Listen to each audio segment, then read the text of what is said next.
On a previous episode of Depraved and Debaucherous, I actually talked about how dating apps have delusioned and degraded women's preferences for men. But the other part we've also talked about, which I mentioned on that particular episode, was it also makes us very insecure about ourselves.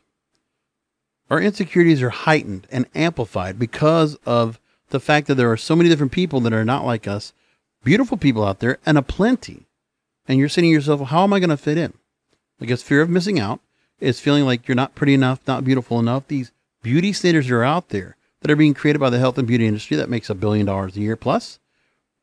There's a whole thought about like what you're supposed to look like. When you look at, billboards, you're in the mall, you're in some shopping center and you see like all these models dressed as such. It doesn't matter even if it's like diversity, equity, inclusion either. There has to be this certain beauty standard. It just doesn't fit for everybody. Everybody has to fit this hole. And if you're a round peg trying to get into a square peg, you're not going to work. There's a new study that came out about how attachment insecurity is associated with online dating app use and emotions following sex. So even if you have sex, there's a whole feel of it. So this new survey reveals individuals high in attachment anxiety reported a higher use of dating apps and negative experiences after recent sexual encounters both with partners they met online and offline. This was published in the International Journal of Sexual Health. Online dating is seen by researchers as a, quote, novel and unique context distinct from that of offline dating, allowing people to evaluate detailed information about potential partners available in their profiles, which is something not so easily available in traditional dating, but affords a higher degree of anonymity. So researchers are now more interested in whether psychological processes related to online dating are different in any other way from those from traditional offline dating. So they looked at different factors: low self-worth characterizations, great worries about possible rejection, the availability of others and intense emotions when the person is concerned about emotional attachment issues, and then avoidance. The expectation others are trustworthy, to where the person avoids closeness or dependence on others and handles attachment concerns by avoiding emotions. And so, Associate Professor of Psychology at Arizona State University, John K. Coffey, says, I'm interested in how emotions and relationships are linked to well-being. In a class about attachment, we looked at differences in uncommitted sexual experiences or hookups related to attachment, but there was not much about online dating or hookup apps, how it fit in. And then one of his students talked about, she was curious about why modern dating apps would be connected to her attachment styles, so they decided to test it. Now, they went here and they looked for 247 workers, age 27 years average, 40% were females. And they learned this, that individuals high in attachment anxiety reported higher use of online dating apps and more negative experiences, lower satisfaction, more guilt, following their most recent sexual encounters with partners met online or offline, and reported feeling more used after engaging in sexual activity, specifically with partners they met offline.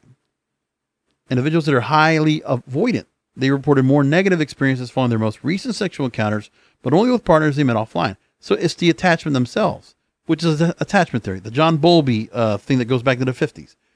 This is related to this. And it affects who they're dating online and who they're having sex with and how they feel after sex, if there's any satisfaction at all. Hookups, even from using the dating app, were rare for a lot of people, but they reported the sexual experience was not great. Almost no one had their first sexual experience with someone they met online. And then they also talk about that the study was done in an online sample consisting of persons who were more likely to use dating apps than the general population.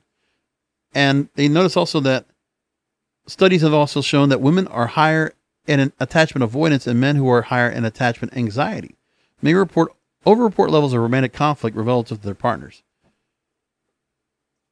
It's because you're not getting the full emotional aspect if you're meeting somebody in person and you're attracted to them. And it's like not just by one picture. It's but what the person's doing in real life. It's animated. You're seeing the person in full 4K, right? And you see the person throughout. And just this, as we already know, some people are much more stimulated by looking at somebody in motion than it is in just seeing a static picture. And that's what we see here. And it's very fascinating and important to talk about this. But it does make people feel insecure. They feel bad about themselves because they feel like there's less than or they're not good enough. happens so much. I notice with my online dating, I do feel more insecure than before. But it's like, it's weird because we're also supposed to feel like, well, with online dating, we're not taking as much of this serious as we normally would. But then we keep low expectations when we date from online dating apps. And then when we get done, we're not satisfied.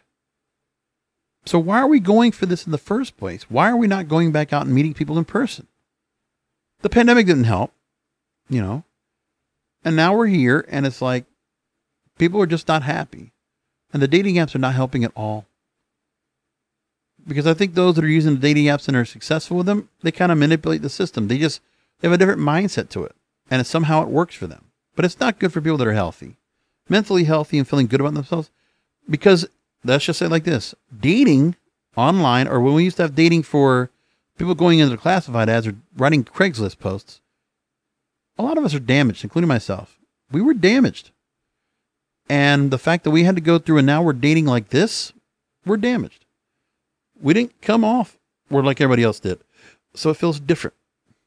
Anyway, that's what makes us still not in a relationship. It makes us depraved and debaucherous.